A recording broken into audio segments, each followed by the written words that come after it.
Hello strangers and story lovers, and welcome to my lair. Today we're talking about Five Dark Fates, last and fourth book in the series by Kendare Blake. General thoughts, what the hell? There will be spoilers. You have been warned. The story takes place on Fenburn, an island that has been cut off from the rest of the world by a strange mist that has been created 400 years before the story begins by former Queen Ilian. The island of Fenburn is always governed by a queen who is chosen amongst a set of triplets who are the children of the previous queen. How is the queen chosen amongst the triplets, you may ask? By killing each other when they turn 16, and the sole survivor gets to be the queen. Each queen has a different power between a set of different existing powers, between elementalist, poisoner, naturalist, war gifted, and oracles. I think oracles are not actually allowed to become queen, allegedly, because an oracle queen at one point became mad. But in reality, I think it's because they never win, and so the rest of the population gave them an easy way out. Anyway, this generation's participants are Katharine, a poisoner but not really, Arsinoe, a naturalist but actually no, and Mirabella, an uberpower elementalist. At the end of book 1, Pietir, Katharine's love interest, throws her in the Brachia domain, which is a well where the cadavers of former loser queens are thrown. And they're ruthless and vengeful, and so Katharine survives by them taking possession of her, and she becomes our bad guy for the rest of the story, I guess. Which is not a good thing. Book 2. The girls fight. Arsinoe is presumed dead, killed by Katharine. Katharine and Mirabella have an epic duel, which is interrupted by Arsinoe and Jules. Jules, who is Arsinoe's childhood friend, and who has just learned that she's not only just a naturalist, but also war-gifted, which makes her Legion cursed, which is not a good thing. Mirabella and Arsinoe decide not to kill each other, so they get arrested, and Katharine becomes queen by default. Luckily, Arsinoe and Mirabella manage to escape by boat with Arsinoe's love interest Billy, and thanks to Mirabella's uber powers of battling weather, they cross the mist and they arrive on the mainland, where they decide to live with Billy's mom and sister. His father died because he assassinated Natalia, the head of the poisoner's house, which tends to be frowned upon. But his family doesn't know that. But we do. And although he was a bad person, it's still a bit sad. In book 3, Katharine is queen, but no one likes her. Because nobody wanted a poisoner queen, because they have the most useless power.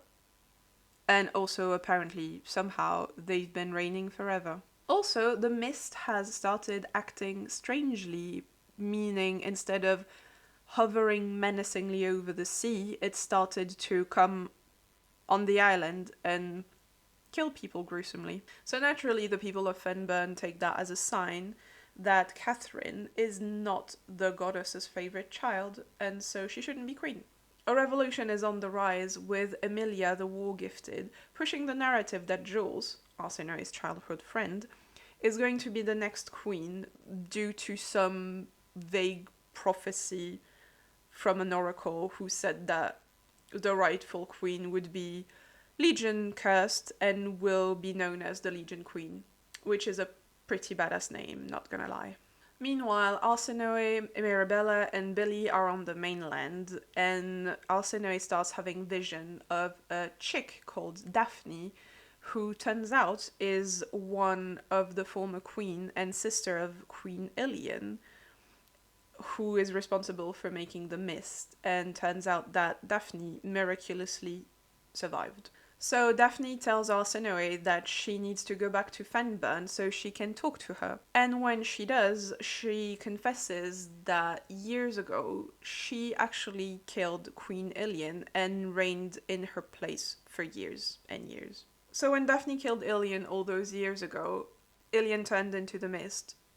So Daphne's theory is now that because killing an uber powerful elementalist queen created the mist, killing an uber powerful elementalist queen will end the mist, which is perfect because they just so happen to have an elementalist queen that no one's using. Arsinoe, of course, refuses to kill her sister, whom she loves very much, and instead her Mirabella and Billy join Jules and Amelia, and psych! Mirabella doesn't. She just runs away to Katharine instead. Oh, and Pieter tries to get rid of the dead queen from Katharine's body, so he performs a low magic ritual, but he sucks at it, so he fails and maybe he dies. I don't know. Anyway, book 4. 3 Dark Sisters rise to fight. Mirabella has returned to the capital, seemingly under a banner of truce. Katharine maintains her rule over Fenburn, for now, but at a huge personal cost. Arsinoe is lost, the responsibility of stopping the ravaging mist heavy on her shoulders. As the oldest and youngest queens circle each other, and Katharine begins to yearn for the closeness that Mirabella and Arsinoe share, the dead queens hiss caution.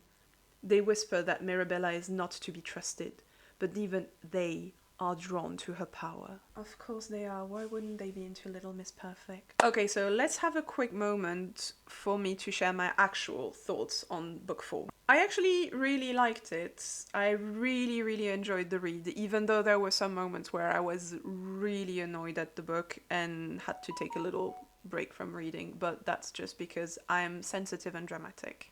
I really enjoyed the book. I enjoyed the entire saga. I thought it was a really pleasant read. I felt like the story was really well crafted and I enjoyed the ending, even though it was bittersweet and honestly maybe even a little bit sad. It was still beautiful, and I'm saying that as someone who likes my happy ending, I was about to say can't handle character death, but I think I just don't like it and I don't want to. But yeah, despite the fact that the ending, to me it's a happy ending, I guess, but it's very bittersweet. And despite me being a big baby who can't handle emotions, I still enjoyed it and I still felt like it was very satisfying. But enough of keeping things vague, let's just dive into the story of book 4. So Mirabella joins Katharine. They bond, I guess, and it's a bit tense at first, but they develop a genuine relationship and sisterly bond, and it's all very touching, I suppose. Mirabella keeps insisting that she's not picking any side, but yeah, she is. Unfortunately, she's very clearly picked a side. It's not the kind of situation where you can avoid picking a side. Especially when Katharine and the Black Council uses her joining their side in their propaganda to have people join them against the rebellion. Granted, she's not actively picking a side, but her decision is still strengthening the crown, so... Anyway, they discover that Mirabella is pretty alright at battling the mist, so Katharine's reign is not as doomed as she thought. More worryingly, the dead queen seemed to have taken an interest in Mirabella, and they would love to leave Katharine for someone a little more competent. Oh, and we learned that Pieter is alive. Just unconscious. Well, let's just assume he'll wake up eventually. Meanwhile, in the rebellion camp, Arsinoe and Amelia have their 100th battle over who's Jules' favourite girl, and after that, Arsinoe binds Amelia and Jules' power together to prevent Jules from losing her mind. So that's a good thing. And now that that's settled, and that Jules is safe and sane of mind, Arsinoe decides to go save Mirabella, because there's no way Mirabella would be such a that she would betray them. So they go, and while that happens, Billy gets captured!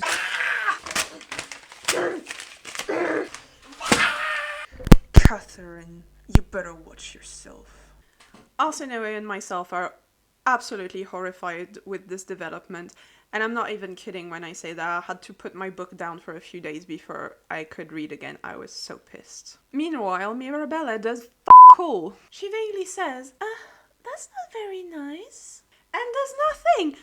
This is your fault! My boy gets poisoned, humiliated, tortured, and meanwhile she's just there. The guy gets tortured, poisoned, humiliated because he was trying to save her for her stupid decisions. Meanwhile, she's there doing nothing, bonding with Katharine and talking about pretty dresses with her friends. Mirabella, can you get even more useless? And don't think I don't see you, Katharine. I was behind you, girl. And then you do that to my poor Billy? You know what, Mirabella, Katharine, you both deserve each other. Both useless. I hope you die. What was that? Anyway, in a move that instantly made her 10 billion times cooler, Amelia solo infiltrates the poisoner's manor and kidnaps the unconscious body of Pietir, under the very sound logic that she takes our boy, so we take hers. Amelia girl, you ain't bad. I was cackling the whole scene. Amelia, what a champ.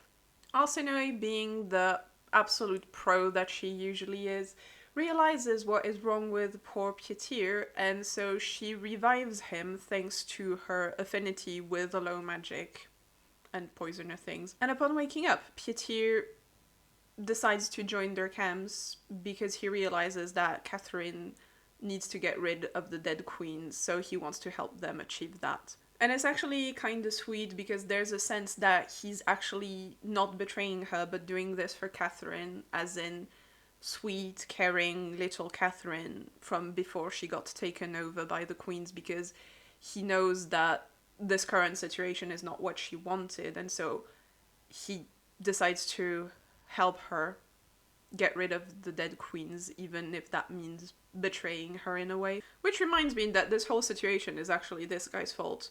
But let's cut him some slack, because who could have predicted that throwing her down a bottomless pit would have resulted in a bad development for her?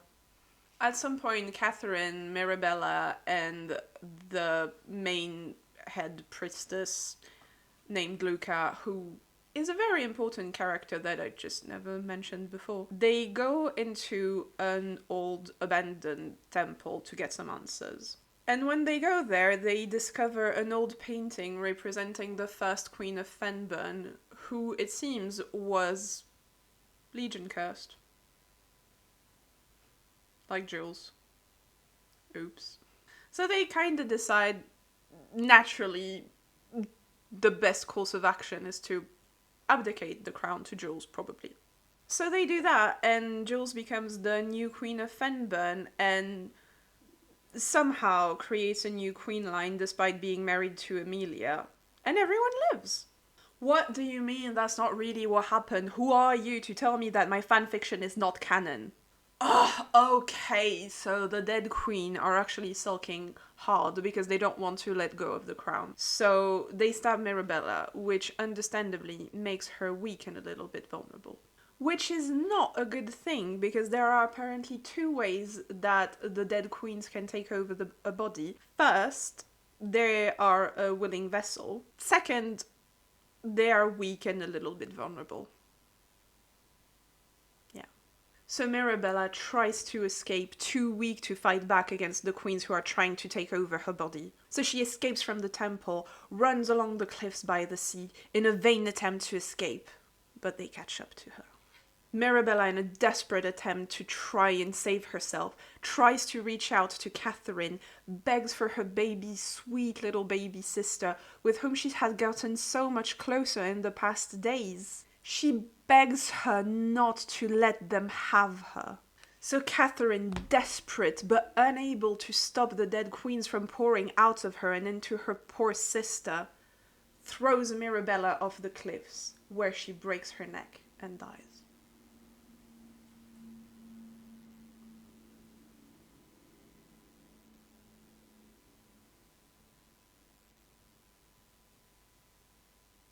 The High Priestess Luca, who was by Katharine's side ever since she got crowned, realizes there and then that maybe she's not the best fit for the crown.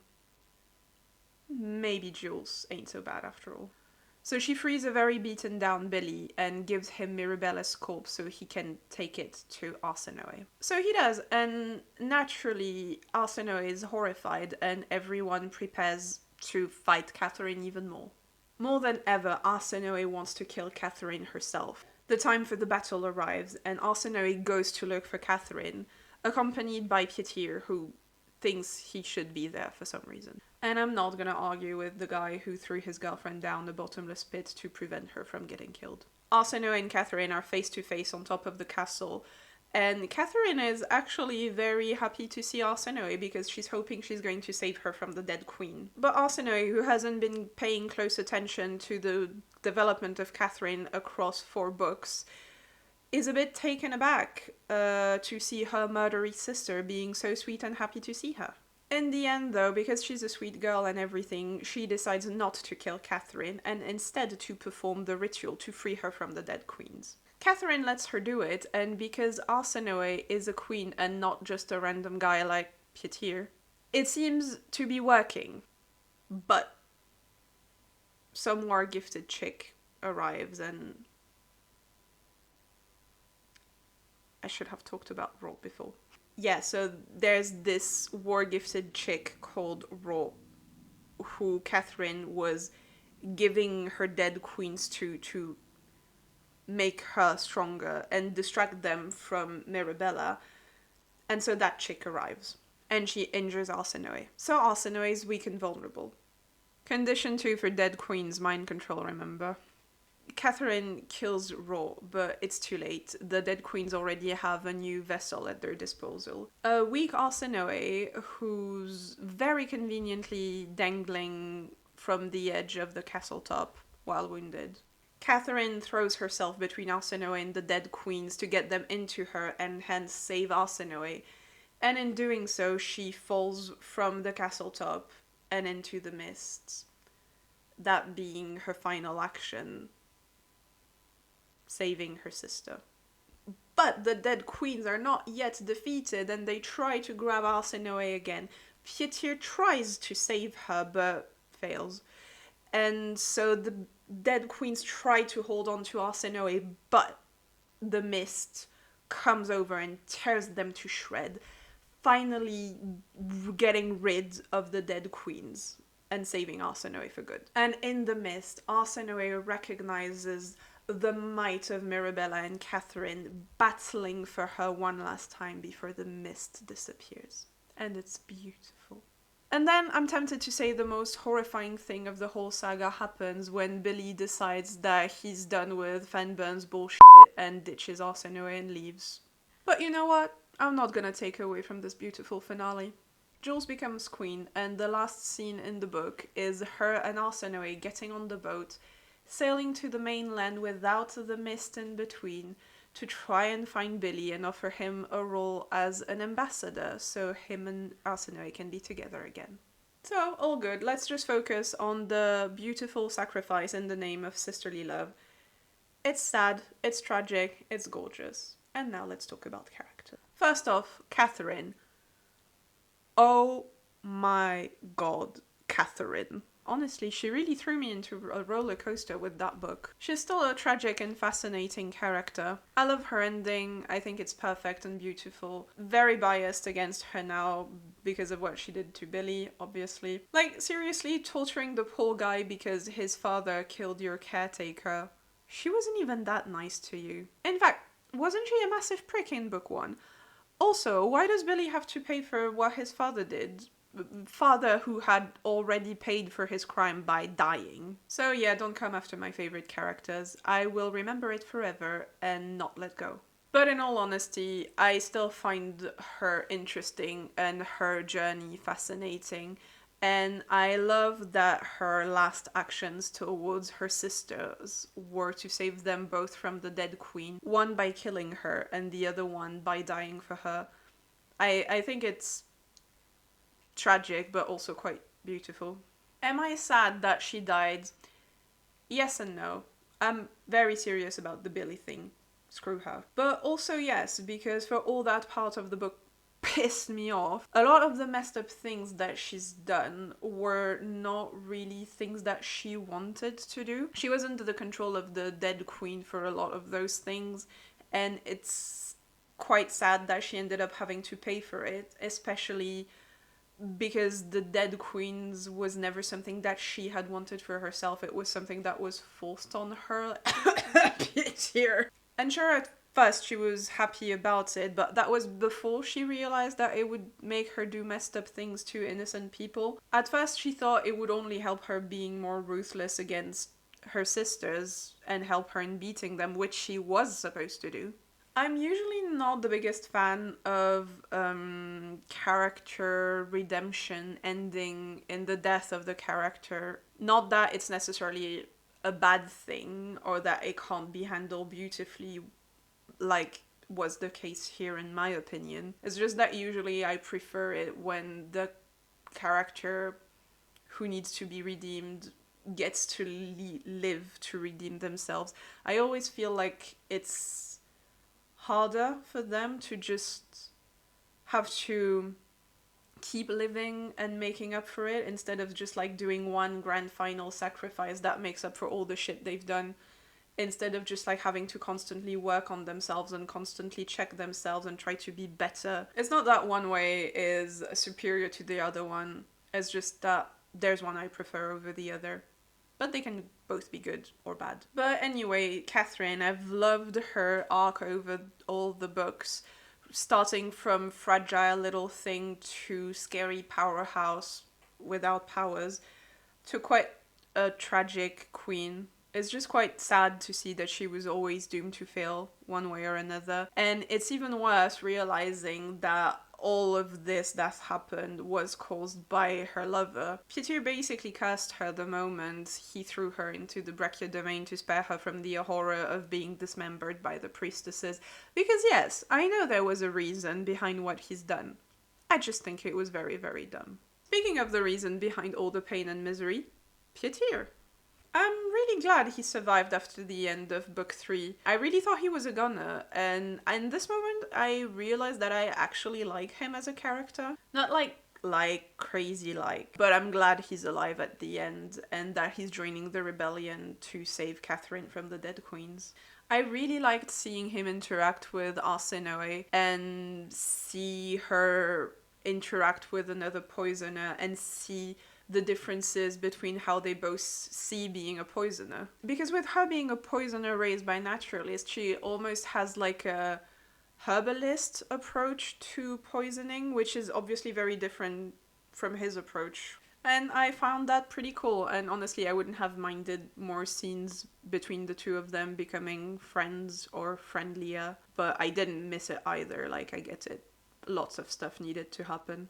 I really enjoyed the bittersweet scene with them at the end where they visit the monument for Mirabella and Katharine. And he's just basically very sad because he feels like everyone will remember Katharine as a ruthless ruler and that he's the only person who will remember her as the sweet girl that he fell in love with. And Arsinoe is really sweet. She tells him that no, because in the end so will she, because in the end Katharine was her sister and her last action was to save Arsinoe, and she paid a high price for it. And yeah, I thought that scene was very heartwarming and beautiful. So all in all, Katharine, great character, loved seeing her evolve across the different books, will forever resent her for what she's done to Billy. Next, Arsinoe. Holy shite, she made it! Not gonna lie, I had my cheeks clenched the whole book because I was convinced she was not gonna make it. Okay, maybe convinced is too strong a word, but I was very scared that she was not gonna make it because I thought maybe they would kill all of the sister to make sure that we bury any hope of reviving this queen line. Which would have made sense, but I was absolutely opposed to it. And when Mirabella died and then Billy told her, oh, you know, I'm just gonna leave Fenburn because I don't feel like it here anymore, I was really thinking that this was where they were headed and that he would just like then be left sad being like, oh my god, I'm leaving and she's dead and blah blah blah. But my girl made it. I'm so glad she survived. I was mentally preparing myself to having to say that this book series is the worst I've ever read, but now I don't have to, which is weird because I started reading these books convinced that I had nothing to fear for Arsinoe and Billy, and look where that got me. I love them so much. I'm not 100% sure how I feel about Billy leaving at the end, but I forgive it because of the scene that implies that they will be together after all. Probably. But I was fully prepared to throw the book out the window if that epilogue hadn't happened. Do not mess with my happy endings.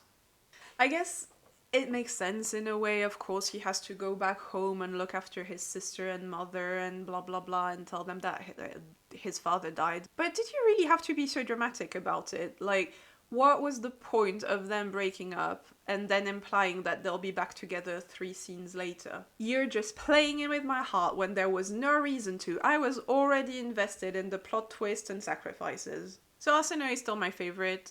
She's just my type of character. She's like rough, tough, but deep down she's very sweet, caring and kind. The whole moment where she goes to confront Katharine and she's super pumped and she's ready to gut her and she's like, I'm not backing down, I'm doing this, I don't care. And then she sees Katharine and Katharine is not fighting back and she's like, oh cool, Arsinoe is gonna save me, teehee. And Arsinoe is just like, yeah, okay, I'm not gonna kill her. It's like, it's peak Arsinoe to me. I love that girl.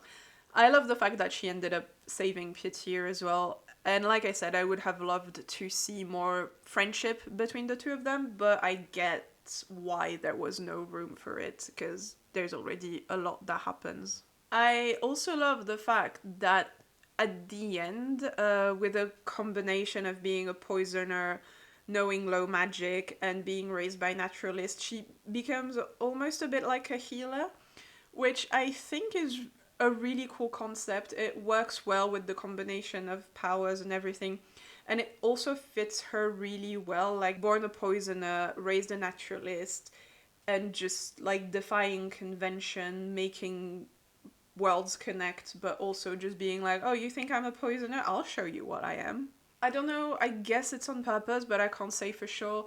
But I like the fact that nothing good comes out of her trying to be a normal poisoner. Like, I think there's a moment in book 2, I think, where she tries to train into becoming a poisoner and she ends up accidentally killing 2 suitors. But then when she learns low magic, even though it's frowned upon, and follows her own path, she ends up kind of becoming this healer that ends up saving the island. Honestly, I love her. She's great. She's great. I would have preferred if they hadn't gone through the whole shenanigans with her breaking up with Billy. Don't get me wrong, I understand him leaving and going to see his family and telling them what happened to his dad. And after all the shite he's been through, I even understand him not wanting to have anything to do with Funburn. But I don't really understand what that added to the story in the end. It's a bit like, oh yeah, see, breaking up with you, psych, he's back 10 pages later. I didn't mind once I learned that they would probably be reunited. Before that, I was willing to say this was the worst book I've ever read. But yeah, once I knew they would probably be back together, I didn't mind as much, but I'm not sure what it added. Which is better than them not being together. I'm a bit sad that Arsinoe ends up being the only survivor amongst the 3 sisters. I'm obviously glad that she survived. At least she made it. But still, it would have been nice to see her live with her sisters. But hey, at least she made it. Next, Mirabella. Wow. Be careful what you wish for, I guess. Don't get me wrong, I'm still not the biggest fan of Mirabella, but I would have preferred for her to survive. Until the last moment when Katharine pushes her off the cliff, I really thought they were going to find a way to just live together, the 3 of them. And I would be lying if I said I wasn't a little bit sad when she didn't make it. Turning into the mist and vanishing with it forever, saving the island. I do think it's a beautiful ending for her. In the end, she managed to save her sisters, just not in the way she had hoped. She manages to save Katharine by being the bridge between her and Arsinoe somehow. And so Arsinoe ended up freeing Katharine from the dead queens. And that wouldn't have happened if Mirabella hadn't become this bridge between them. And then, as the mist, her and Katharine saved Arsinoe from the dead queens, so she did save both her sisters. I'm actually not sure what to say about Mirabella. I still don't like her, but I also don't really dislike her. It's a bit weird. I'm just trying to see and make sense of her evolution across the 4 books, and I don't really know what to say. I've been kind of off and on with her, to be honest. Like, a lot of time, she was pissing me off and feeling very entitled and a little bit vain to me. But then a lot of other times, she was just really kind and warm. And for some reason, it always felt bizarrely superficial to me, but might be very personal. I guess in a way that matches my first impression of her, that she's had far less struggles in life than her sisters, because she was always a little bit of a prodigy and everything came easy to her, so that didn't really help her forge a character as much as it did her sisters. I don't know, I might just be a bit unfair towards her, to be honest. Also, I don't think that all characters need to be a deconstruction of heavy trauma, blah, blah, blah, blah, blah, to be interesting. That's not what I'm saying. And that's also not my issue with her. I just think that she felt a bit surface level to me a lot of the time, and that did not help me connect with her for all the moment where she was really pissing me off. Arsinoe also had moments where she was pissing me off, obviously, but because she has such a strong personality despite that, when she was, I was still like, yeah, but that's still my girl. But yeah, in the end with Mirabella, I was either just mad at her or neutral towards her, so yeah. I still would have preferred for her to live in the end, because I do like my happy endings. Anyway, next, Jules! So Jules is the queen now, I guess. I like that. Finally, we can get rid of this island's stupid traditions and start off on healthier grounds.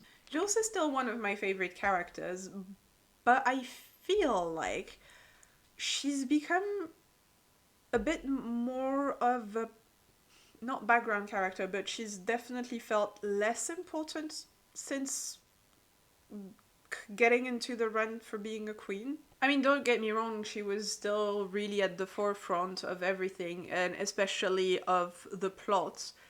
But I think that's the thing, is that she was just always at the center of the plot, but I didn't feel like she was making so many decisions, and it felt like the plot was happening around her almost. When I say the plot was happening around her, I mean like the plot was focused on her, but it was more like Emilia, Arsinoe, Mirabella making decisions, and yeah, Jules was just kind of following, and she was not involved in that much outside of the plot, I felt. And I felt like that was especially a shame when it came to her relationship with Emilia. You can tell that Emilia is really into her. I never had a moment where I was like, ooh, Jules is really into Emilia too. It was more implied that she felt the same, but I never really felt it. Which I think is a shame, because I quite like them. We love a supportive, badass warrior couple. And so I would have loved to see a bit more of that and more romantic scenes between them where I really feel a strong connection rather than them mostly talking about the rebellion. But yeah, I felt like most of the scenes involving them was Emilia telling Jules how cool she is and how she really, really needs to be the queen, and Jules being a bit like, okay. And so, yeah, I mostly felt like it was Emilia pining after Jules, and I didn't really feel that from Jules, even though Jules was saying, yeah, she was, and Arsinoe seemed to think she was as well. So I guess it's true, and I'm not questioning that. I would just have liked to feel it more. And I think that maybe some of it might come from her feeling guilt towards Joseph, her ex who died in book one, right at the end. And I guess there's a scene that implies that she's still thinking about him and is not fully ready to move on. And I have my own thoughts about Joseph, but fair enough, I can see how this can be traumatic and hard to move on from. I kind of both liked and disliked to see Emilia and Arsinoe's jealousy towards both relationships with Jules. I thought it was pretty sweet, but also especially understandable because Arsinoe is scared of losing Jules, and Emilia is painfully aware that Arsinoe is Jules's number one, where Emilia probably would like to be Jules's number one. It's very fair from both sides to feel a bit threatened by the other. And honestly, I just love a good best friends versus love interest rivalry. I think it's a nice way to show that friendships can be just as important as romance. That being said, there were a few times where I was just really needing them to both chill. To just, like, you're both her favorite, okay, can we move on? But yeah, Jules, I really, really like her. Even though I can't help but feel like she's taken a bit of a back seat since becoming more central to the plot. When recapping book 4 for the review, I just completely left out her whole final battle where she single-handedly defeat Raw, this war-gifted priestess who's really, really strong to begin with and is made even stronger by having the dead queens put into her momentarily. And yet, despite her being the strong, Jules manages to, like, slash into her like nothing, like, maybe not like nothing. She manages to win against her after a very epic confrontation, which was really cool.